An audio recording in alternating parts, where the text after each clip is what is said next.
Go ahead. Hi everyone. Today you're working from home for a minute. We're making oatmeal gems. Hi guys, and welcome to Cooking from Home with the Kamloops Museum and Archives. Like Joe says, today we are going to be making some oatmeal gems. Just before we get started though, I would like to take a moment to acknowledge that we are located on the Kamloops Secwepemc territory within the traditional and unceded lands of the Secwepemc First Nations. Now, this recipe for oatmeal gems comes from the Pioneer recipe book that was put together by the Kamloops Museum and Archives for the 90th anniversary of the Confederation of Kamloops, the incorporation of the City of Kamloops. Now, oatmeal gems are a recipe that come from Mrs. Patterson. So the KMA went through all kinds of old different recipe books and they brought together a bunch of pioneer recipes from different women in the community. I don't know who Mrs. Patterson was or what she did, but it would be very interesting to dive a little deeper into our archives and find out a little bit more about some of these interesting women in this cookbook. So for oatmeal gems, we are starting with half a cup of butter. This recipe is interesting because like many older recipes, there aren't really any instructions. It's basically just a list of ingredients for us to throw together. Fortunately, cookies tend to be pretty easy, so we're going to go ahead and start with our half cup of butter. Into that, we're going to mix some brown sugar. We're going to mix in 1 small cup full of brown sugar. So we'll start by creaming those two together. So we'll get out the brown sugar, and that can be a Joe job. Can you stir it up for us? Awesome. There's some butter on there. There is. All right, so there is half a cup, and we'll do half a cup more. So something that is interesting in these recipes is that it will often say like 1 small cup. So I guess just a little less than a whole cup to put in. All right, can you start stirring that up, Miss Jill? Okay, Megan. Thank you kindly. I can talk? Yeah, you sure can. Oh, wow. All right, so let's cream that all together. Mix in the butter. Yeah, good job. I'm breaking it apart. I see that. I need to break it apart. Why do I?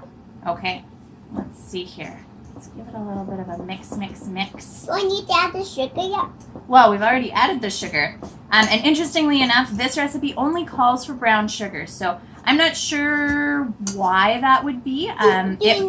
Oh, honey, it might be a thing where there wasn't a lot of white sugar in the community at the time. I'm not totally sure. Let's leave the flour there for now. I think the next thing we're going to add is going to be 2 eggs. So we're going to put 2 eggs into our mixture. And then I can mix. Yeah, and then you can mix it up. All right, here you go. I can mix it. Mix. And now it's going to be easier. Yeah, it's a little bit easier once we add a little bit more liquid into there. All right, now I'm just going to go wash my hands while you keep stirring. Stir. Because we're all done. Nope, we're not all done yet. We still have more things to add. What do you think the next thing we're going to add I might be? know. I think we're going to add a little bit of vanilla to this mixture so we have all our liquids in one spot. And then we'll start adding our dry ingredients in. All right, so Look at me. good job. Can you give that a really good mix and make sure you get all the pieces over here too? Yeah, good stuff. That's what we need. Yeah. Why do we need that? This is vanilla. There we go. So we're going to add a teaspoonful of vanilla.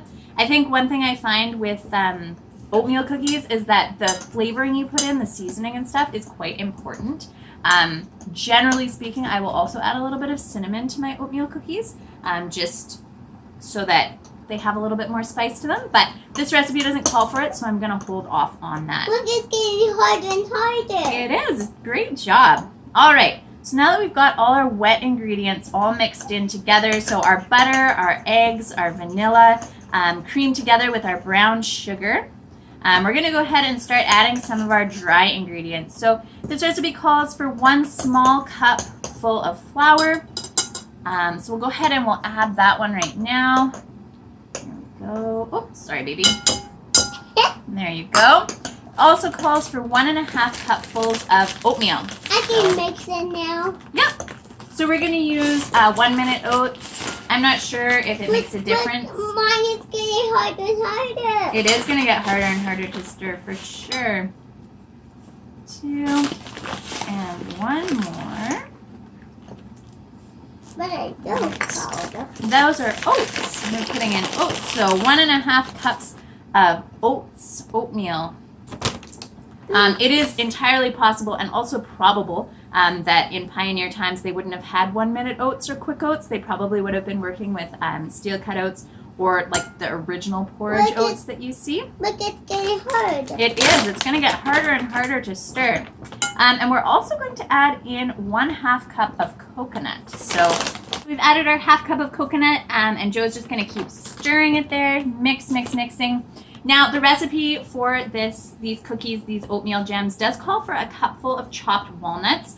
I'm not a huge walnut fan myself, and we actually don't have any in the house, so we're going to substitute in some chocolate chips, which, as anybody who's ever watched any sort of, I'm thinking particularly of Band of Brothers, you know that chocolate for years and years and years was, something very rare, something very different, so probably not something that pioneer women would have been adding to their recipes, but we are fortunate that we live in 2020, so we're going to go ahead and add some chocolate chips as well. Can I do that too? Yes, you may. Do you want to take a turn adding stuff and I will do the stirring? Look at this. Oh, yeah. I need to keep mixing. Okay, you keep mixing then and I'll add the chocolate chips in. Can I try that too? 1. Okay, and just let me fill up the cup again and you can pour it in. Can I have 1 more of those? No, but you can have a cookie when they're all done baking. How about that? All right, there you go. Can you pour that in there? Awesome. Nice work. Those are yummy. Yeah, those look pretty yummy. All right, and last but not least, we are also going to add a little bit of baking powder, 2 teaspoonfuls.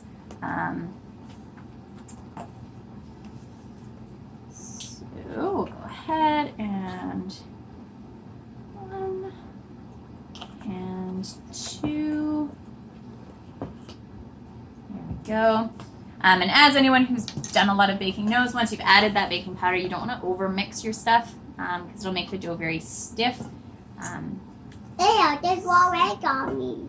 I don't think that's raw egg, honey. I think that's just the batter, but we'll wash our hands when we're all done putting these cookies together, okay? Can I? It's already done hard. It is, yeah. It's looking like cookie dough. So our cookie dough has what you'd expect for a cookie texture. There it is. So it's kind of, a bit of a stiffer cookie texture. Hey, I did that. You did do that. Thank you so much for doing all the stirring. So we're going to go ahead and put these onto a cookie sheet. We're going to roll them into little balls and then flatten them with a fork. Now, this recipe doesn't have any instructions. Can I help you do that? You can. This recipe doesn't have any instructions for cooking them, so I'm going to cook them at 325. Generally speaking, cookies tend to take about 12 minutes. Pocket. I see that. So we're going to start with 12 minutes. We'll see how it goes. All right.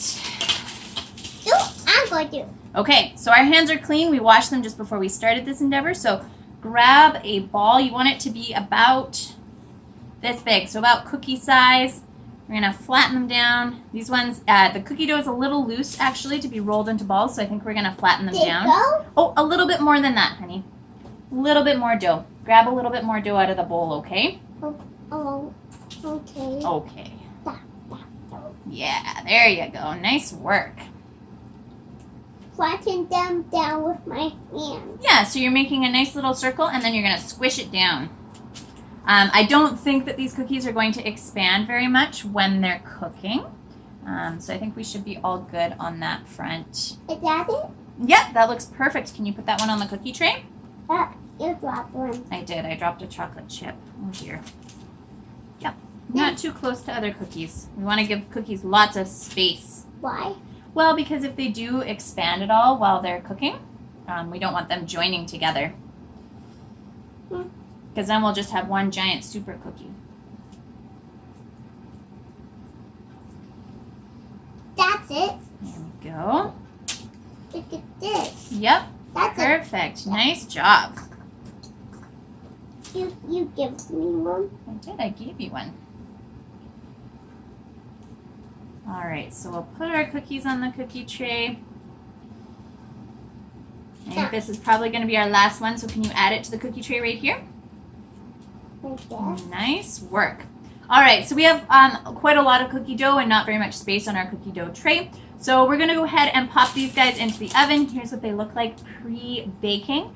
So we're going to start with 12 minutes. We'll see how it goes, and we'll see you guys in 15 minutes or so for a taste test. Hi, everyone. We're back. We're ready for our taste test. You ready for our taste test? Yeah? All right, so our cookies took about 15 minutes to finish. Here's how they turned out. So they did spread a little bit. They're nice and golden brown on the bottom. And Joe, why don't you take a taste test and tell us how they are? Good. Delicious. Cookies and milk, of course. So we've got some milk, got some cookies. So about 15 minutes at 325, and these cookies are good to go. Thank you so much for joining us, everybody. We'll see you next time. Bye.